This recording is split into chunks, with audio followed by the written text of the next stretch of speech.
You may be in a situation, if you're caring for a loved one with dementia, where they keep asking for a relative or a loved one who has passed away some time ago.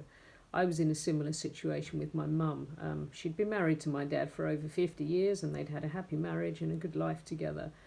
He passed away in 2007. Shortly after that, mum was diagnosed with vascular dementia. And after about another 4 years into her unfortunate deterioration, she would frequently ask, where is your dad? Your dad's not come home from work. I'm worried that something has happened to him.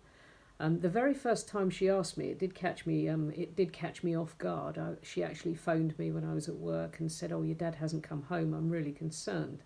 And I have to admit that I didn't know very much about dementia at the time. I was still adapting to the condition, learning about it, and I made a mistake, which I don't want you to make.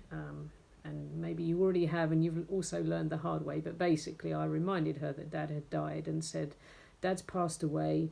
He passed away, a number of years ago.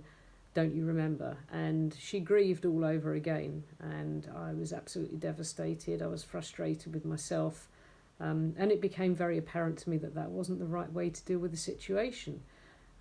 So quite frequently after that, Mum would ask me, "Where's your dad? He's not come home from work. I'm worried." And I did something, and I'm very proud that I did this. I've got no qualms about it whatsoever, and I would recommend it, called Therapeutic Lying. It's actually called Therapeutic Lying. Professional carers refer to it by that name. The care industry calls it by that name. And basically what it means is it's telling a white lie for the benefit of the person, not to mislead them or hurt them or betray them, but for their general emotional well-being. So, for example, Mum would say, "Dad's not come home from work. Where is he?" And I would point to the window and say, "Look at the traffic outside. It's terrible." And I didn't even necessarily need to directly lie. The traffic was terrible. And she would look out the window and say, "Oh, yeah." And then I would say, "Okay, how about a cup of tea?" And she'd say, "Oh, yeah, that would be lovely." And that was the distraction. And we moved on. And that was just a moment. Her asking for him was just a moment. She did a similar thing with a cat that she'd had who died about a year before. And she said, "Oh, I haven't seen the cat for ages. Where's my cat?"